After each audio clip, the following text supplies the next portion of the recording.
Saya Teguh Apriansyah, calon guru penggerak angkatan 7 dari SMA 1 Cikancung, Kabupaten Bandung. Pada kesempatan kali ini saya akan melakukan aksi nyata pada modul 1. Adapun langkah-langkah atau strategi yang akan saya lakukan adalah yang pertama, mendiseminasikan tentang budaya positif kepada seluruh warga sekolah meliputi manajemen sekolah, guru, dan staf PU.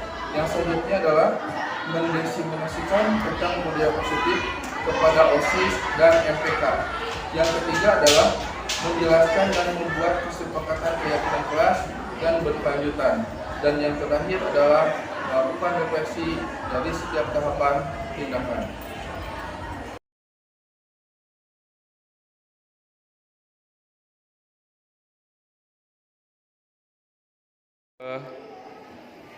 Assalamualaikum warahmatullahi wabarakatuh. Alhamdulillahirrahmanirrahim. Wassalatu wassalamu ala anbiya wal mursalin wa ala alihi washabihi ajmain amma ba'du. Terima kasih kepada Bapak Ibu yang bersedia hadir pada kesempatan kali ini. Kebetulan saya sedang mengikuti guru penggerak, calon guru penggerak angkatan 7, dan kemudian akan melakukan aksi nyata untuk memanfaatkan atau sosialisasi pemahaman budaya positif sesuai filosofi Hadib ya, Ki Hajar Dewantara. Baik. Adapun yang saya paparkan materinya, yang pertama itu mengenai filosofi pemikiran Ki Hajar Dewantara, yang keduanya adalah nilai dan peran guru penggerak, selanjutnya visi guru penggerak, dan yang keempat adalah budaya positif. Hubungannya adalah seperti ini, di mana nanti akan berkaitan satu materi dengan materi lainnya. Dimulai dari filosofi, lalu perannya, visinya apa, lahirlah budaya positif. Nah, apa yang di filosofi pemikiran dari Ki Hajar Dewantara? Yang pertama adalah pendidikan yang menghamba pada peserta didik atau pada siswa. Ya. Pendidikan harusnya berpihak kepada peserta didik atau siswa sesuai dengan bakat, minat, dan kemampuan siswa. Yang kedua adalah guru bagaikan petani, gitu ya. Sekolah ibarat lahan dan siswa sebagai benih. Petani, guru hanya bisa menuntut tumbuhnya benih. Maksudnya begini Bapak Ibu. Ketika petani menanam pohon jagung, jangan harap bisa memanen padi. Ketika petani menanam padi, jangan harap memanen buah mangga sesuai dengan yang ditanamnya. Jadi peserta didik itu sudah mempunyai bakat, minat, dan kemampuan yang sudah ada pada dirinya masing-masing. Kita hanyalah menuntun segala kodrat yang dimiliki mereka agar dengan kekuatan yang dimilikinya mereka bisa berkembang secara maksimal sehingga mencapai keselamatan dan kebahagiaan di dunia. Jadi begini, Pak, bagaimana sih menerapkan filosofi Ki Hajar Dewantara di dalam KBM? Bisa kita mulai dari hal-hal yang mudah. Misalkan kita sebelum pembelajaran nih, kita lakukan diagnosa dulu, diagnosa minat bakat dari 40 siswa ini. Misalkan dari yang ada di kelas Bapak Ibu, yang mana yang tergolong minat bakat itu ke dalam linguistik secara bahasa ataupun visual gitu, secara gambar. Nanti Bapak Ibu guru ini layani mereka itu sesuai dengan minat bakat yang dimilikinya, yang sedari awal sudah ada di dalam diri peserta didik itu masing-masing. Pak, bagaimana nanti sulit saya misalkan melayani untuk A, mengajar A dengan siswa yang ke siswa B untuk secara bahasa. Kan saya di kelas cuma ada satu. Di barat saya harus menengok ke kanan, sebalik ke kiri kan tidak bisa. Jadi begini Bapak Ibu, bisa difasilitasi. Jadi Bapak Ibu ketika mempunyai materi pembelajaran, usahakan jangan satu bentuk. Ada yang berbentuk video, ada yang berbentuk gambar, ada yang berbentuk tulisan. Di mana nanti Bapak Ibu ketika pembelajaran tersebut bisa di-share sesuai dengan minat dan bakat yang dimiliki oleh peserta didik tersebut. Begitupun misalkan nanti di dalam pengumpulan tugas kasih mereka kebebasan. Yuk, misalkan udah praktikum nih, laporannya silakan bebas. Ada yang berupa video, nanti jadi mereka ketika praktikum video apa yang mereka kerjakan dan sebagainya. Yang bisa menggambar, ya digambar saja laporannya. Yang penting kita punya acuan nilai. Mau dalam bentuk video, gambar ataupun tulisan, kita harus punya nilai yang mana yang benar, yang mana yang salah. Misalkan ibu sedang praktikum sesuatu, nah di dalam praktikum tersebut ternyata ada materinya harus sampai kepada peserta didik, sehingga peserta didik itu mengetahui isi materi tersebut, sehingga ketika membuat laporan materinya dia kemana-mana sesuai apapun bentuknya, tetap materinya intinya sama sesuai dengan yang diajarkan oleh bapak dan ibu, ya. Sehingga pendidikan itu hanyalah menuntun, Bu. Bapak Ibu, menuntut apa? Menuntut kodat. Kodat itu artinya bakat, minat yang dimiliki. Kita tidak bisa menekankan kepada anak kamu harus begini, tidak bisa. Kita tidak bisa menanam memanen padi apabila yang ditekankan jangan begini. Agar mereka mencapai keselamatan dan kebahagiaan. Jadi menurut Ki Hajar Dewantara, pendidikan adalah menuntun, proses menuntun segala kodrat yang ada pada anak agar mereka mencapai keselamatan dan kebahagiaan setinggi-tingginya, baik sebagai manusia maupun sebagai anggota masyarakat. Sehingga dengan pembelajaran yang ada dilakukan di sekolah ini, bukan hanya materi bapak ibu yang masuk, tetapi kemampuan sosial mereka, gitu. Bagaimana cara menghargai orang lain, bagaimana cara berinteraksi ketika bekerja sama, ketika bekerja kelompok, itu akan tumbuh juga, sehingga ketika mereka menjadi anggota masyarakat, mereka bisa memposisikan dirinya sebaik mungkin. Apa saja nilai dan peran guru penggerak? Dari pernyataan Ki Hajar Dewantara tentang bidang pendidikan, maka seorang guru itu haruslah menilai dan menjalankan perannya agar mampu memotivasi muridnya menuju kebahagiaan yang setinggi-tingginya melalui proses pembelajaran. Nilai-nilainya itu adalah seperti mandiri, reflektif, kolaboratif, inovatif, dan berpihak pada siswa. Jadi berpihak kepada peserta didik itu bukan berarti kita memberikan nilai semena-mena gitu, tetapi kita mengembangkan minat bakat itu sesuai dengan kemampuan yang atau kodrat yang dimiliki oleh peserta didik tadi.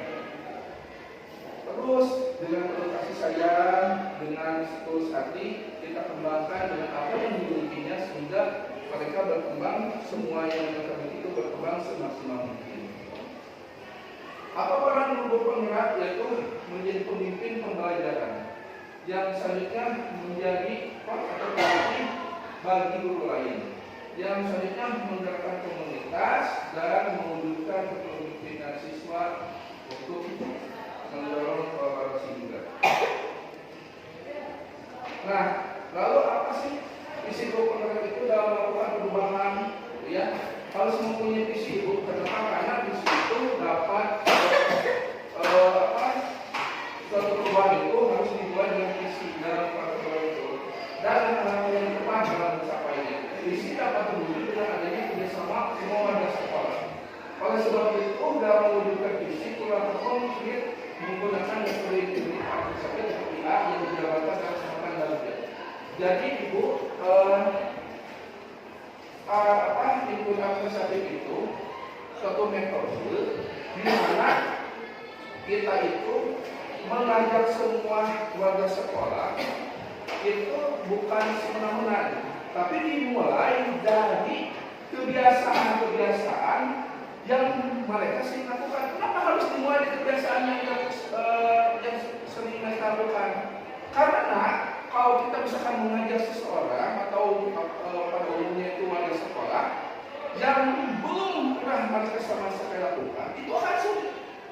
Beda dengan kebiasaan-kebiasaan yang memang sudah dilakukan sebelumnya juga.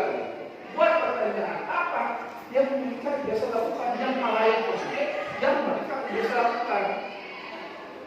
Lalu ambil pelajaran dari Bapak Ibu, apa sih gunanya kebiasaan yang mereka lakukan ini? Bisa nggak dikembangkan gitu, sehingga kebiasaan yang dia lakukan itu bisa menghasilkan sesuatu yang besar.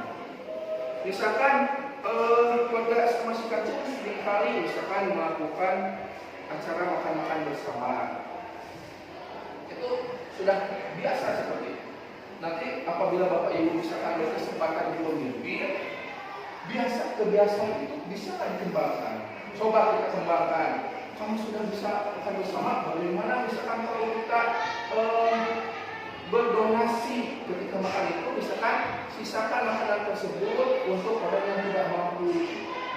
Meskipun misalkan untuk tahap pertama hanya 1-20 porsi atau kurang gitu. Kita kembangkan seperti itu. Kalau dimulai dari sesuatu yang tidak biasa mereka lakukan, itu sulit. Akan bertabrakan, mengubah kebiasaan yang ada di sekolah itu sulit. Jadi seorang pemimpin itu harus mampu menyelami apa yang biasa dilakukan oleh keluarganya. Yang selanjutnya gali mimpi apa mimpi saya? Mewujudkan keinginan dengan menggunakan kekuatan tadi yang sudah dibiasakan, yang sudah menjadi kebiasaan tadi, lalu jabarkan bagaimana nih untuk mewujudkan itu? Apakah harus begini? Nah, lalu yang selanjutnya atur rencana, siapa saja yang terlibat, mau dilibatkan siapa saja, lalu kemudian yang tereksekusi, jalankan. Nah, selanjutnya adalah budaya positifnya ini tadi. Budaya positif itu artinya kebiasaan atau tingkah laku yang sudah sering dilakukan oleh warga sekolah. Berdasarkan pemaparan Bagja, maka akan muncul kebiasaan budaya positif di sekolah. Budaya positif akan membawa siswa nyaman dan aman dalam pembelajaran. Selain itu, mendorong siswa untuk mampu berpikir, bertindak, dan mencipta sebagai proses memerdekakan dirinya sehingga siswa lebih mandiri dan bertanggung. Diajarkan pada juga menjelaskan bahwa dalam pendidikan hendaknya siswa dengan kodrat alam dan kodrat zaman, sehingga pendidikan itu tidak bersifat statis tapi dinamis. Jadi itu kalau kita sekarang ada di dalam abad teknologi informasi dan komunikasi yang sudah berkembang pesat, maka kita tidak bisa mengesampingkan itu di dalam proses pembelajaran kita. Gitu.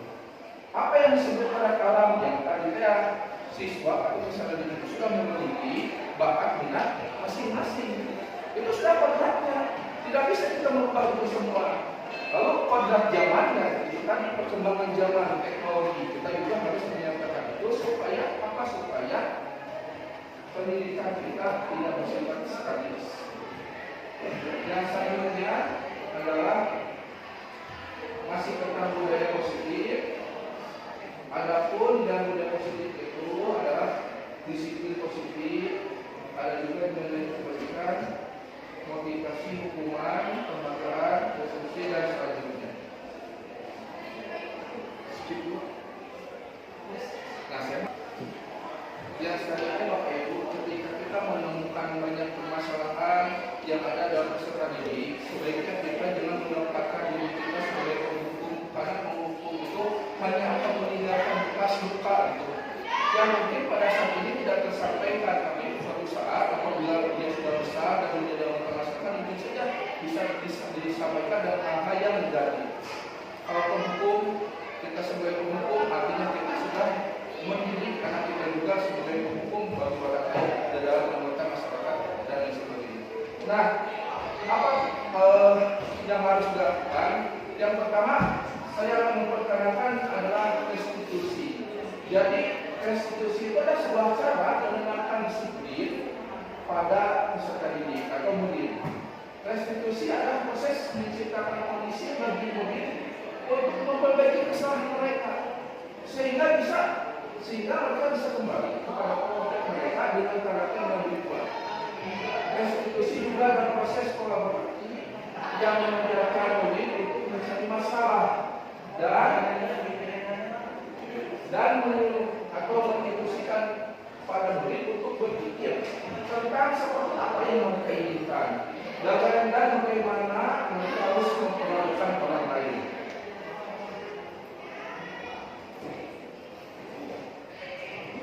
Restitusi ini membantu murid menjadi lebih memiliki tujuan, disiplin, positif, dan memulihkan dirinya setelah berbuat salah. Penekanannya bukan pada bagaimana mereka untuk menyenangkan orang lain atau menghindari ketidaknyamanan, namun tujuan adalah menjadi orang yang menghargai nilai kebaikan yang mereka percayai. Jadi Bapak Ibu, alangkah baiknya ketika Bapak Ibu masuk pertama kali ke dalam kelas, misalkan di pelajaran baru, Bapak Ibu itu membuat yang namanya kesepakatan atau bisa disebut juga keyakinan kelas. Jadi nanti Bapak Ibu sediakan papan tulis yang kosong, lalu setiap orang itu disuruh maju setiap peserta itu ke depan. Apa sih yang boleh ketika dilakukan pada saat KBM? Misalkan ada yang menulis boleh minum asal jangan makan, dan yang keduanya boleh air tapi satu orang tidak boleh bersama-sama dan maksimal hanya 10 menit. Kalau setelah mereka menuliskan apa yang mereka inginkan, kita berdiskusi tentang apa yang menjadi keyakinan yang akan mereka ikuti untuk selama setahun belajar dari Bapak Ibu. Jadi kalau keyakinan itu berasal dari mereka, itu artinya apa yang mereka inginkan itu. Beda dengan apabila Bapak Ibu memaksakan keinginan Bapak Ibu kepada peserta ini, mungkin itu akan sulit dilaksanakan karena ya mungkin tidak sesuai dengan keinginan mereka. Tapi kalau Bapak Ibu membuat keyakinan kelas awal, lalu didiskusikan di channel Bapak Ibu, dibikin kesepakatan, boleh Pak, misalkan cuma 5 menit di luar itu ada hukuman dan sebagainya. Mereka juga itu akan berusaha menjalankan karena itu berdasar dari mereka, keinginan mereka. Akan mudah menjalankannya karena dari diri mereka sendiri. Nah, lalu apa apabila ada masalah itu dengan restitusi? Restitusi ini Bapak Ibu bukan untuk menyalahkan peserta didik, tetapi membuat mereka menyadari kesalahannya dengan diri mereka sendiri dan setelah menyadari mungkin mengetahui apa yang harus mereka lakukan dengan cara membuat mereka berpikir. Misalkan ada anak yang kesiangan oleh Bapak Ibu dengan nafsu hukum, tapi ditanyakan dulu apa penyebab mereka kesiangan. Setelah ditanyakan penyebabnya, kalau tanyakan lagi apa yang bisa dilakukan untuk menghindari menghilangkan penyebab kesiangan tadi. Misalkan kalau telat bangun, ada tidak yang bisa membangunkan kamu? Siapa? Oh ada Pak. Misalkan kakak saya yang bangunnya lebih awal biasanya besok. Nah setelah itu tanyakan solusinya bagaimana? Coba agar kamu tidak kesiangan. Baik Pak, pada mulai dari besok saya akan meminta kakak saya untuk membangunkan saya agar saya tidak kesiangan. Sampai menghadirkan solusi. Tapi solusinya dari mereka itu berpikir sesuai dengan apa yang bisa dilakukan. Kalau memikirkan solusi tapi tidak bisa mereka lakukan, solusi tersebut tidak akan tercapai. Kita membuat solusi yang harus begini, tapi peserta tidak bisa karena tidak ada sumber daya tidak akan berjalan. Nah, yang selanjutnya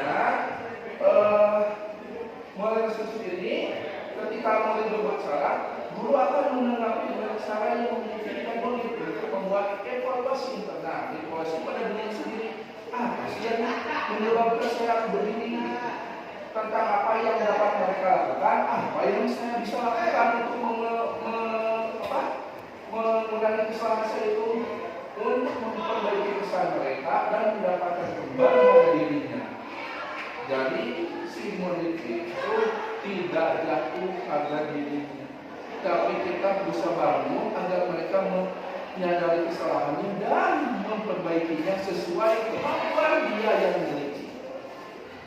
Yang selanjutnya adalah pestisisi itu membutuhkan korban, tapi juga membutuhkan orang yang telah berbuat salah. Ada peluang luar biasa bagi murid untuk bertumbuh ketika mereka melakukan kesalahan. Bukankah pada hakikatnya begitulah saat kita belajar? Murid perlu bertanggung jawab atas perilaku yang mereka pilih. Namun mereka juga dapat memilih untuk belajar dari pengalaman dan membuat pilihan yang lebih baik di waktu yang akan datang. Ketika guru memecahkan masalah kepada mereka, murid akan diberi kesempatan. Kalau guru yang memecahkan masalahnya, beda kalau murid yang memecahkan masalah dan guru yang memecahkan masalah. Beda dengan ketika murid yang membuat solusi dan guru yang membuat solusi. Kalau guru yang memecahkan masalah dan membuat solusi, maka akan murid itu atau peserta itu akan kehilangan kesempatan untuk memecahkan, untuk mempelajari yang berharga untuk hidup mereka. Jadi kehilangan kekuatan untuk memecahkan sendiri masalah yang mereka hadapi. Itu adalah sesuatu yang sangat berharga untuk hidup mereka. Pada kali ini akan disajikan sebuah rancangan atau tahapan untuk memudahkan para guru dan orang tua dalam melakukan proses untuk menyiapkan anaknya untuk melakukan restitusi bersama segitiga restitusi atau restitusi gender. Nah, Bapak Ibu nanti ada video di sini tentang ada masalah dan tanggapan dari peserta didik, ya.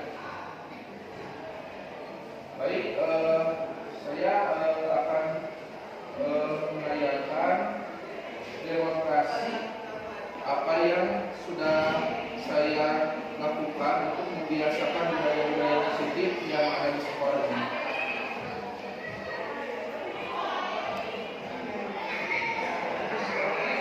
Demikian yang saya dapat sampaikan. Mohon maaf bila ada kata-kata yang kurang berkenan. Alhamdulillah. Assalamualaikum warahmatullahi wabarakatuh.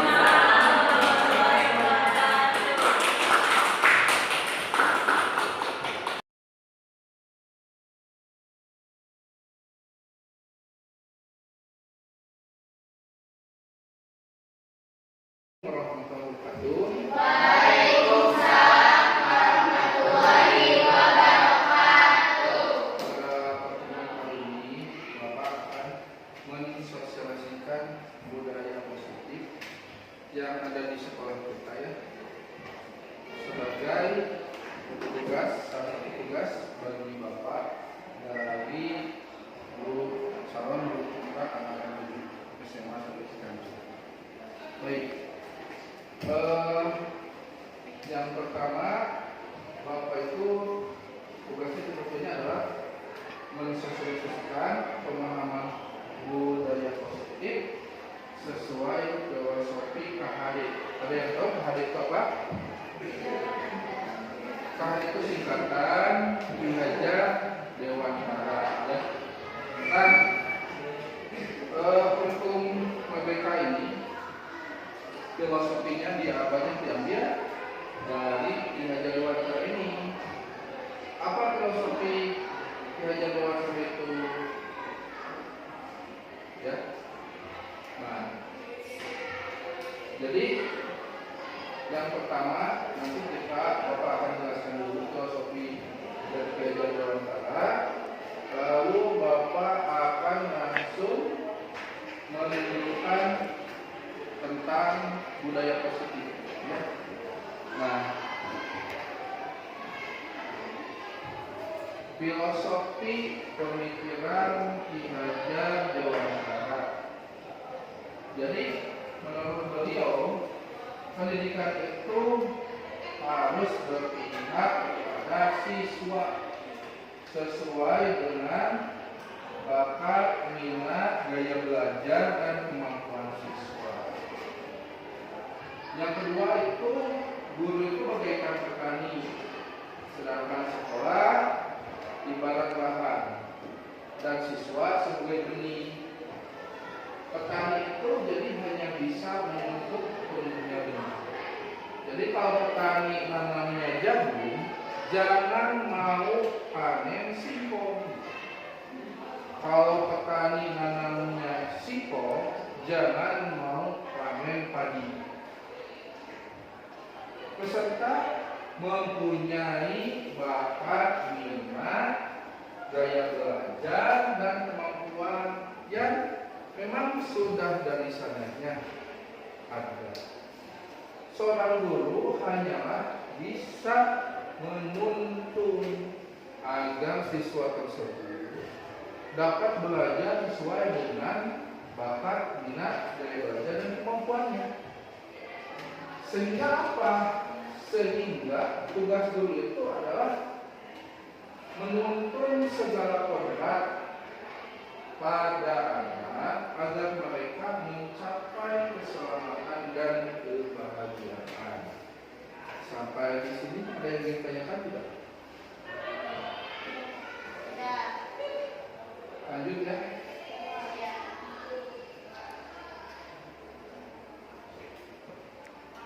Jadi menurut kajian Dewantara, pendidikan itu adalah usaha untuk menuntun segala kodrat yang ada pada anak agar mereka itu mencapai keselamatan dan kebahagiaan setinggi-tingginya, baik sebagai manusia maupun sebagai anggota bangsa.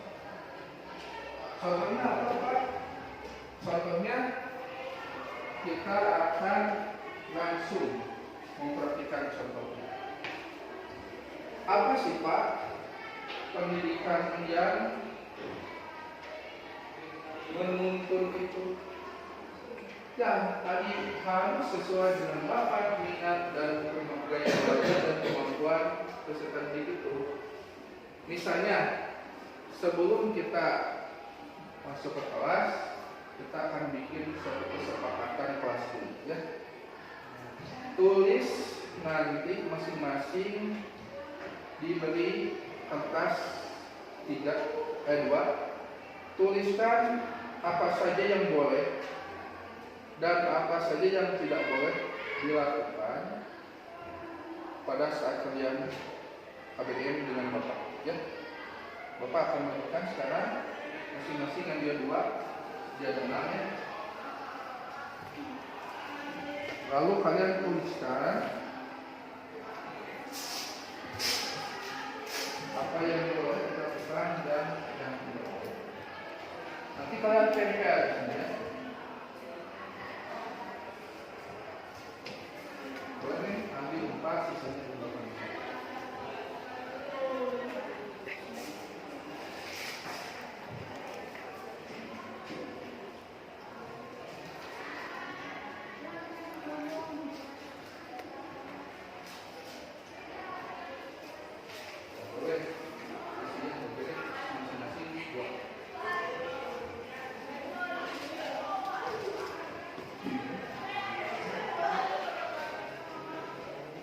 Jadi tolong tulis yang boleh dilakukan.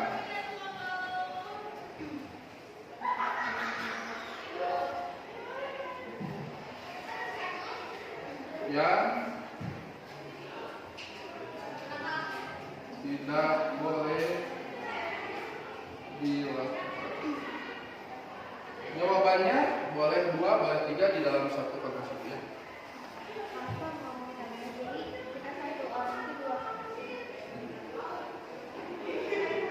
Yang boleh dan yang tidak boleh, boleh langsung setelah dibagikan, nanti ditempel.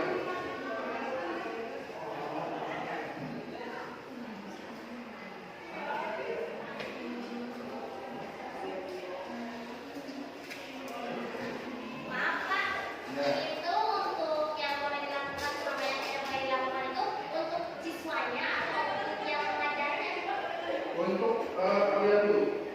Jadi kita akan membuat satu kesepakatan yang berasal dari kalian, sehingga kalian bisa melakukan. Jadi kalau Bapak yang 2 belum tentu kalian bisa melakukan. Bapak kan tidak tahu kalian kondisinya begini, keadaan kalian begini. Sekarang kita buat kesepakatan.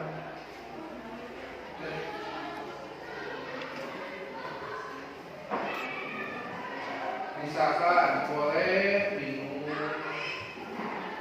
asal jangan mengganggu. Boleh air maksimal 2 orang, maksimal 10 menit. Yang tidak boleh mengobrol selain membicarakan materi yang sudah dipelajari.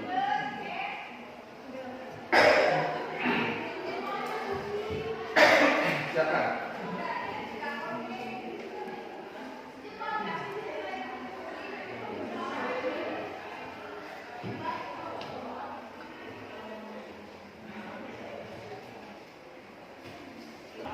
Baik, jika kalian sudah selesai, kalian bisa menempelkan ke depan apa yang boleh dilakukan dan yang tidak boleh dilakukan, dimulai dari depan.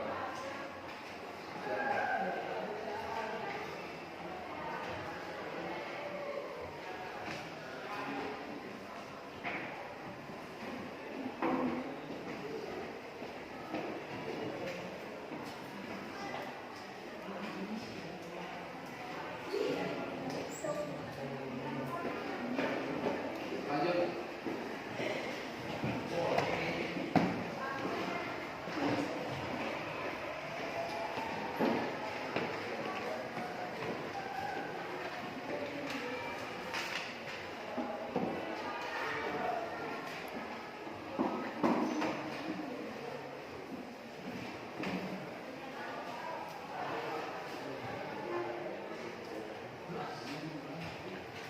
Silakan lanjut yang selanjutnya Dokter.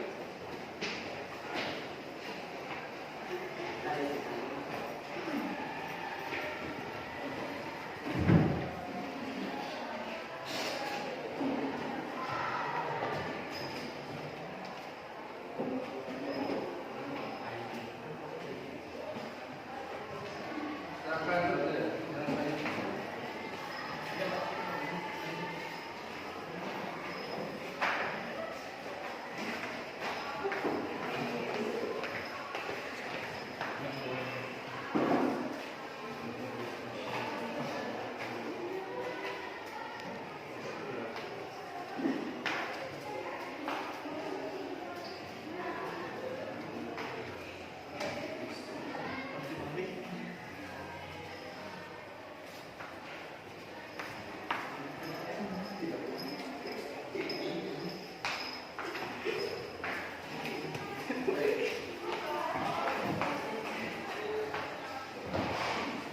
Ya, kembali lagi kita ke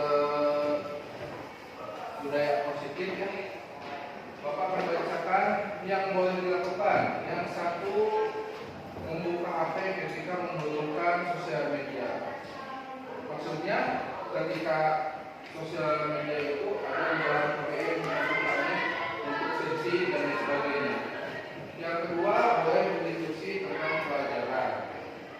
Jadi berdiskusi waktu belajar, ketika berdiskusi yang didiskusikannya adalah tentang pelajaran tersebut. Yang selanjutnya, belajar dengan santai tetapi tetap menaati aturan. Yang keempat, diperbolehkan membuka HP saat diperintahkan guru awalnya. Boleh minum tetapi tidak tidur. Lalu yang selanjutnya, boleh bertanya, boleh minum, diizinkan ke toilet, berdiskusi jika mendapat soal yang susah. Lalu yang selanjutnya yang boleh dilakukan itu adalah aktif di kelas dengan cara bertanya dan menjawab pertanyaan dari guru yang diberikan. Yang selanjutnya boleh bertanya yang sudah dia boleh membawa HP, sudah. Yang selanjutnya adalah memakai sandal setelah sholat dan saat pelajaran sebentar boleh. Ya. Berbicara dengan sopan bila ada guru maupun bila tidak ada bagus. Yang selanjutnya boleh makan minum asal sopan. Ya. Nah, sepakat kalian jadi? Ada yang ingin menentang? Sepakat dengan kesepakatan yang kita perbuat? Selanjutnya, yang tidak boleh dilakukan, tidak boleh makan ketika jam pelajaran. Nah, ini Coba, boleh yang tadi boleh makan minum asal sopan, yang ini tidak boleh makan. Jadi bagaimana nih kesepakatan yang baik? Tidak boleh makan, tapi masih boleh minum gitu ya. Makan kapan tuh kalau makan? Cuma saja betul kan kita aturannya istilahnya itu berdua kali ya. Yang satu pagi, yang satu siang. Jadi kalian dapat memanfaatkan momen istirahat untuk makan dan minum ya. Yang selanjutnya adalah tidak boleh tidur. Sepakat? Kalau sakit gimana? Izin ke UKS terlebih dahulu, atau kalau boleh mendingan kalau sakit itu langsung izin pulang karena supaya langsung diperiksa takutnya ada apa-apa gitu. Dan yang selanjutnya adalah tidak boleh mengobrol. Sudah tadi tidak boleh main HP ketika sedang belajar. Jadi gimana? Tadi katanya boleh buka HP, sekarang tidak boleh main HP. Jadi yang mana yang mau sepakati? Boleh main HP, buka HP, tapi ketika untuk keperluan belajar. Ya, di luar itu tidak ya. Sepakat? Sepakat. Oke. Tidak boleh main game, tidak berisi, tidak mengobrol, tidak memainkan HP, tidak membuat keributan, tidak makan, tidak tidur, tidak fokus, tidak main bola di kelas, berolahraga di lapangan, harus sesuai jadwal, betul ya? Mengobrol, banyak bicara kepada guru, tidak bermedia. Baik, sampai di sini apakah hal yang dilakukan sudah sepakat dan tidak boleh sepakat? Itulah salah satu contoh tentang budaya positif gitu. Awalnya kita membuat kesepakatan kelas. Kenapa? Kesepakatan kelas ini harus kalian yang membuat. Kenapa? Kalian bukan. Bukan guru yang membuatnya. Ya, boleh silakan.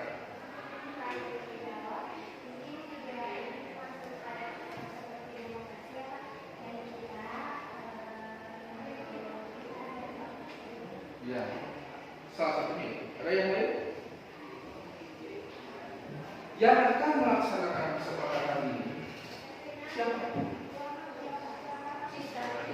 Kalian. Yang tahu, yang mampu melaksanakan dengan kondisi yang kalian tahu siapa? Kalau Bapak yang bikin buat aturan, Bapak kan tidak tahu kalian kondisinya lagi bagaimana, sedang apa. Makanya kesepakatan atau aturan kelas itu harus dibuat bersama-sama dengan kalian. Supaya apa? Supaya aturan itu terukur, aturan yang bisa kalian laksanakan dengan di bawah bimbingan Bapak tentu saja. Ya. Kalau Bapak terlalu membuat terlalu misalkan terlalu sulit, kalian juga yang tidak bisa melaksanakan. Nah, ketika aturan ini atau kesepakatan kelas ini, kalau kalian jalankan di dalam kehidupan sehari-hari selama kita berjumpa KPM, maka kegiatan yang dilakukan di kelas itu namanya budaya. Itulah budaya positif. Paham nggak? Nah, budaya positif yang sudah dilakukan di sekolah kita itu yang ada juga yang lain. Misalnya tentang ini.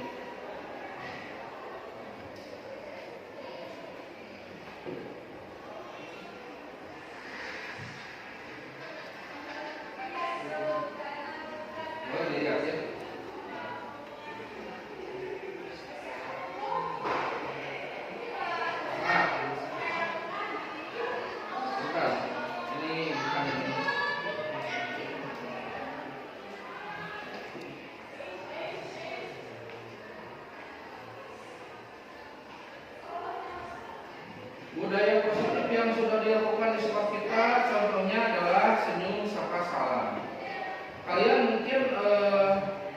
tidak menyadarinya, ya.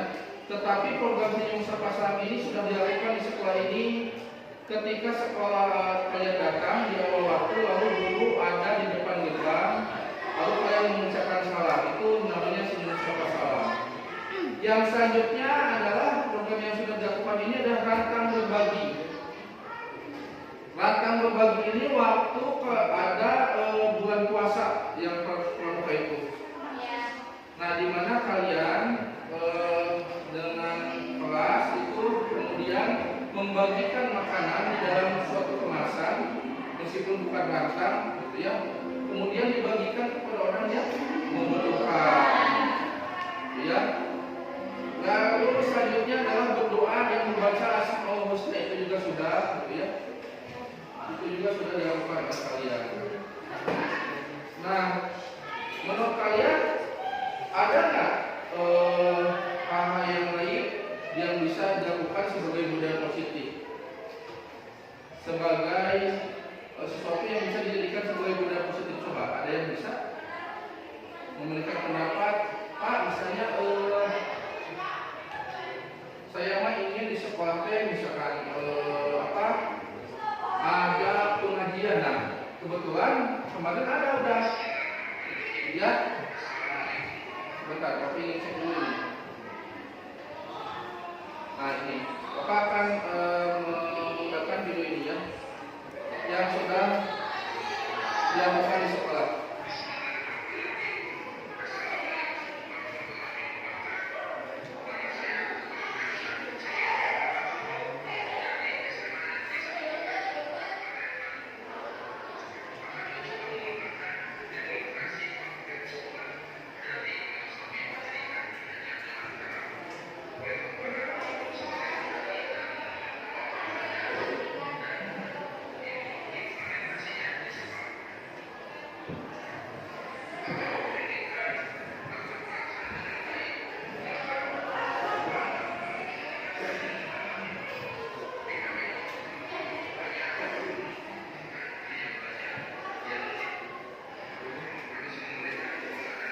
Bagi implementasinya ketika di sekolah. Yang pertama itu rantang berbagi.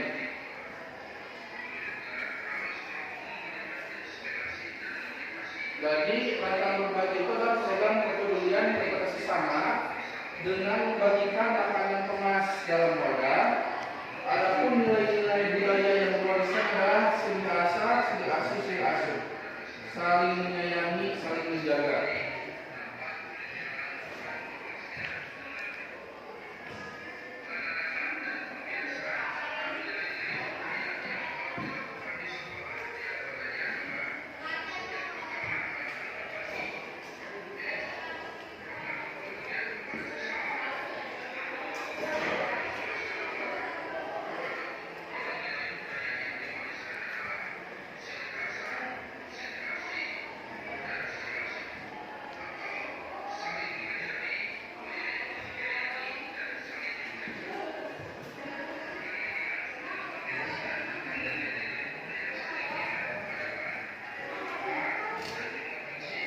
Nah, untuk berdoa dan Jumat bersih ini kemudian sekarang ditambah.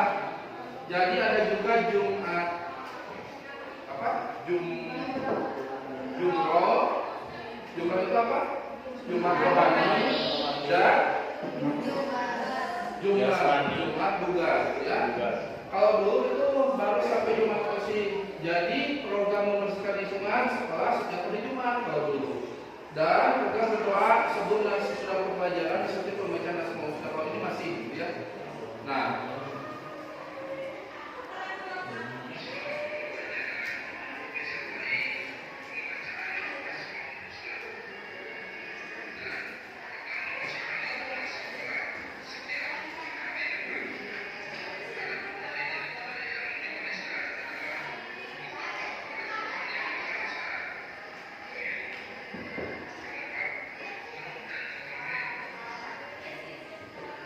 ini kan sudah kalian lakukan berdoa, ya. Selain itu kalian juga suka membaca Asmaul Husna sebelum pembelajaran dimulai.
kalian akan praktikum. Praktikumnya kan biasa kalian kayak gini ya.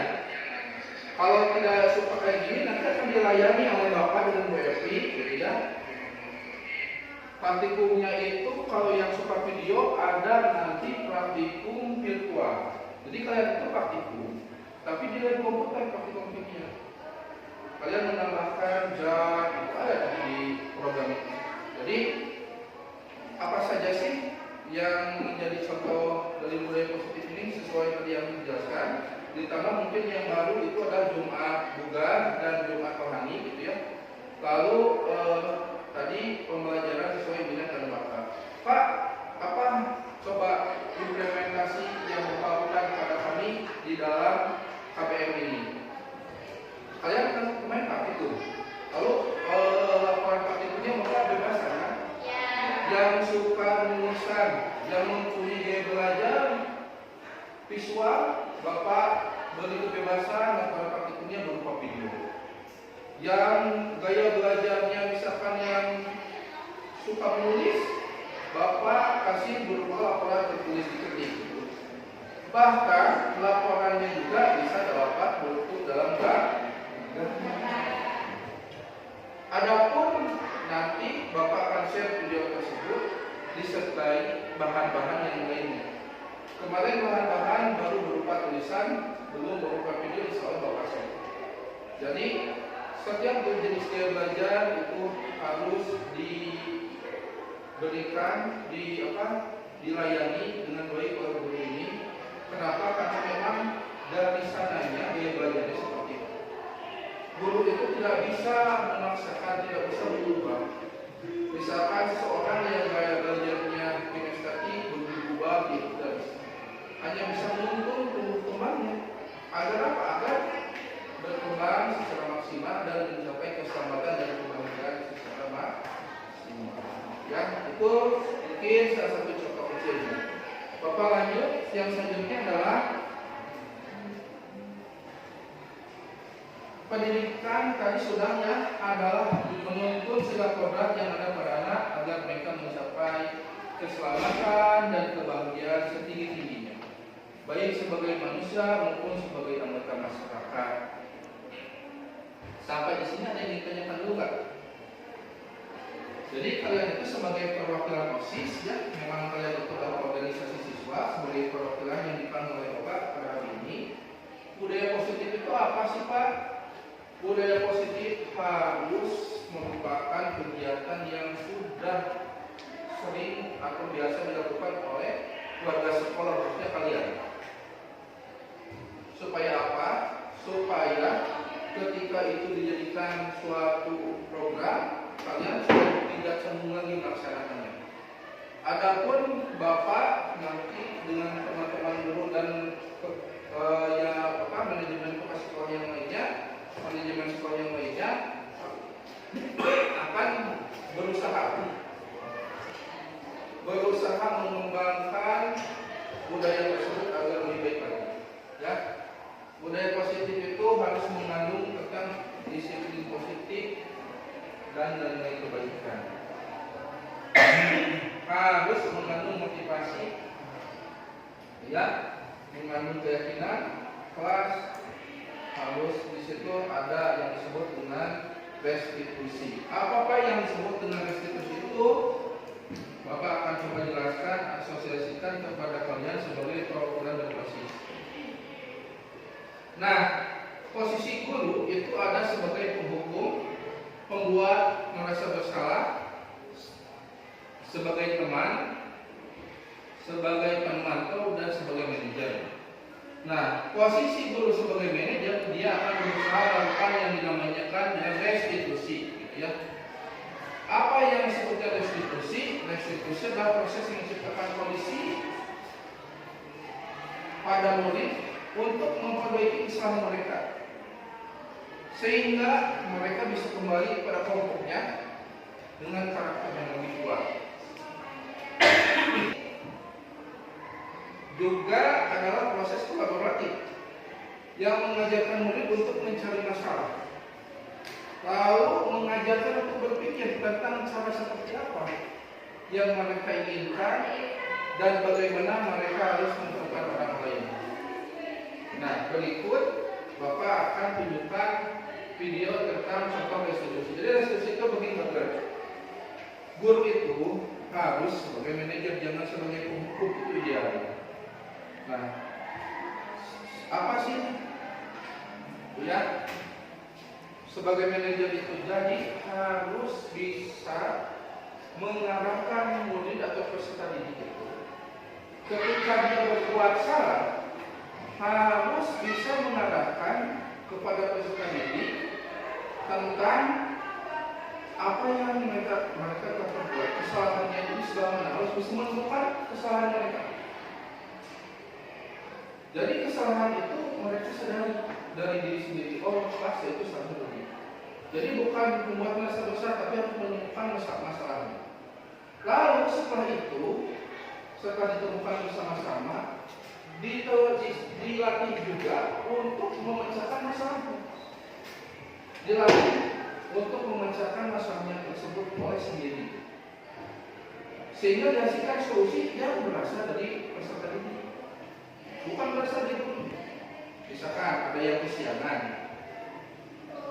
kalau guru penghukum ya udah tinggal dihukum, kamu berdiri di jam merah sama 2 jam. Tapi kalau guru sebagai manajer, dia melakukan solusi.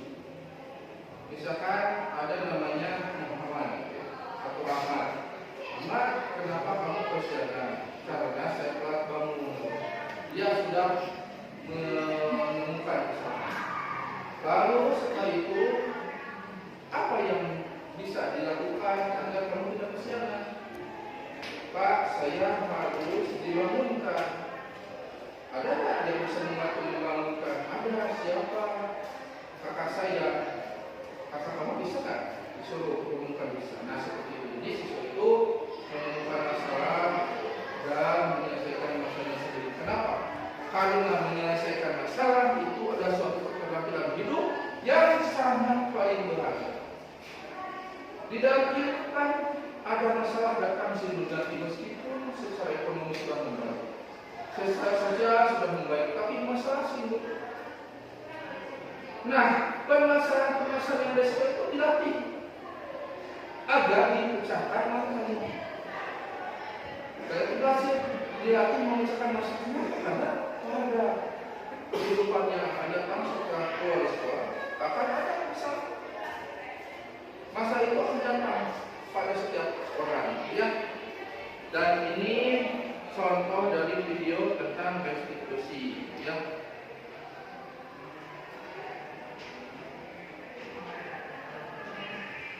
Nah,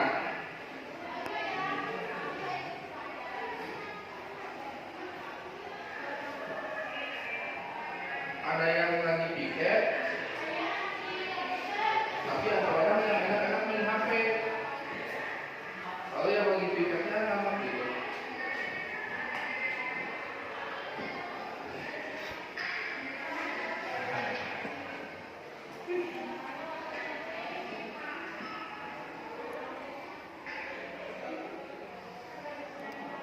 Lalu kemudian terdengar keributan itu oleh bapak.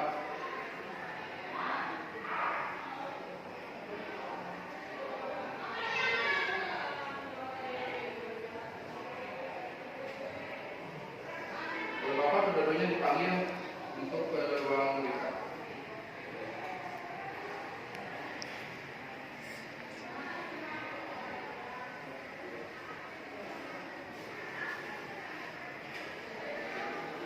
Nah, setelah itu kemudian diketahuilah ternyata dia memang lagi main HP, bukan petugas tiket gitu. Nah, yang tiket ini nyolot aja langsung mentak tombol ini, mungkin dia merasa capek. Nah, kemudian kedua-duanya menyadari apa yang dilakukannya.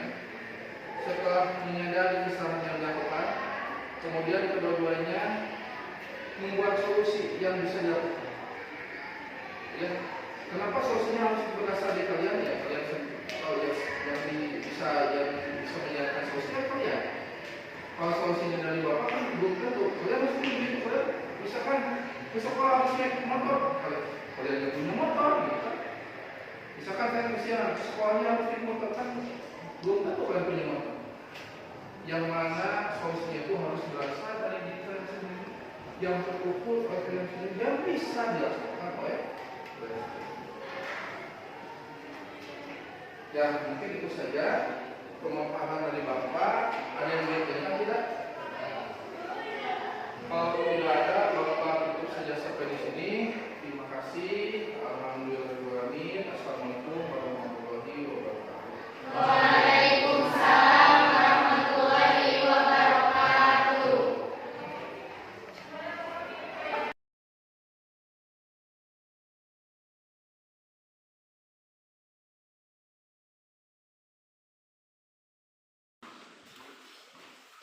Silakan. Aduh, anak saya.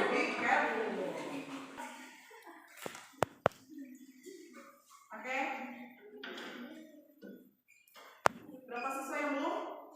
Yang nol, baca sama laki-laki. Oke, good. Oke, mulai dari yes dulu ya. Oke. Yes. Yes. Oke, Salihan, yuk. Besi terbang. Harus memakai seragam. Harus memakai seragam. Setuju? Setuju. Oke, next. Harus memakai kaos kaki panjang. Harus memakai kaos kaki panjang. Setuju? Setuju. Oke, you short kalau pendek derajat ya. Next. Bawa benda tajam. Yes. Bawa benda tajam? Yes, aku mau di sini loh ya. Siapa yang harus ini? Oke, eliminasi. Terbalik. Oke. Datang tepat waktu, boleh bawa bekal makanan. Oke, datang tepat waktu. Setuju ya? Bawa bekal makanan. Oke. Next. Boleh membawa bekal. Oke, yes, boleh. Pakai atribut atau PSAS bawa bekal. Yes, good. Lengkap ya atribut seragam. Next. Harus datang 15 menit sebelum bel berbunyi. Excellent. Harus lebih awal sebelum jam 7. Datang harus lebih awal atau ketepatan. Oke, sama saja. Di on time. Ini sudah? Masih ada yang kelewat? Bawa timbang. Bawa timbang. Bekal, Bu. Next. Membawa bekal. Oke, sama. Sudah. Ya, oke. Yang no. Trip. Rambut gondrong plus berantakan. No.